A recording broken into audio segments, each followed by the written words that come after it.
కుంభరాశి వారికి 2026 సంవత్సరం ఏ విధంగా ఉన్నదని మనం పరిశీలించినప్పుడు చాలా వరకు వీళ్ళకి రాశి అందే రాహుగ్రహ సంచారం అన్నది చాలా ఇబ్బందికరంగా ఉండడం జరుగుతూ ఉంటుంది. సో ఏదైనా ఒక పాపగ్రహం రాశిలో ఉన్నప్పుడు జాతకుడు నెగిటివ్ ఆలోచనలో ఆలోచించడం జరుగుతుంటుంది.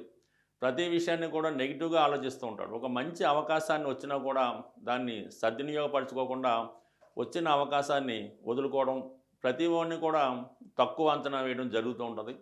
ఎవరైనా మీకు సహాయం చేద్దామని వచ్చినా కూడా దాన్ని మీరు వేరే విధంగా ఆలోచించి ఆ వచ్చినటువంటి సహకారాన్ని వదులుకోవడం కూడా జరుగుతుంటుంది.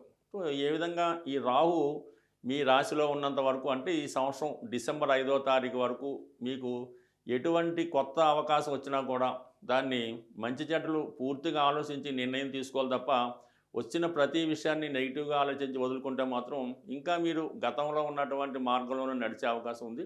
కొన్ని బలహీనతలు మిమ్మల్ని బాగా ఇబ్బంది పెడుతుంటాయి. ఏదో ఒక దూర ప్రాంతంలోనో విదేశంలోనో వేరే ప్రాంతంలో మీకు అవకాశం వచ్చినా కూడా ఇక్కడ ఉన్నటువంటి అటాచ్మెంటు కమిట్మెంట్ వల్ల వాటిని వదులుకోలేకపోతుంటారు. మీరు ఎంత తొందరగా ప్రస్తుతం ఉన్నటువంటి మీ యొక్క బలహీనతల నుంచి బయటపడితే అంత తొందరగా మీరు జీవితంలో అభివృద్ధి చెందడానికి కారణమవుతూ ఉంటుంది.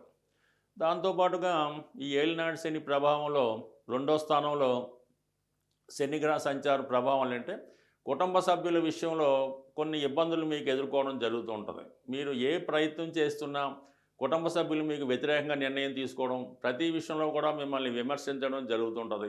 ఆర్థిక పరంగా మీరు కుటుంబ సభ్యుల యొక్క అవసరాలకి ఏ విధంగా కూడా సహకరించలేకపోవడం వల్ల వారి నుంచి తీవ్రమైనటువంటి విభేదాలు విమర్శలు రావడం జరుగుతూ ఉంటుంది. సో ఈ కారణం వల్ల మీ కుటుంబంలో కొంతమంది వేరే కారణాల వల్ల మీ కుటుంబాన్ని విడిచి దూరంగా వెళ్ళడానికి కూడా అవకాశం ఉంటుంది. కాబట్టి ఈ సందర్భంలో మీరు ఏం చేయాలంటే కుటుంబంలో ఎవరికి కూడా ఇబ్బంది కలగకుండా నష్టం కలగకుండా కనీసం వారికి హర్ట్ అవ్వకుండా మాట్లాడి ఒక మంచి మాటలతో వాళ్ళని మంచిగా చేరదీయడం మంచిది తప్ప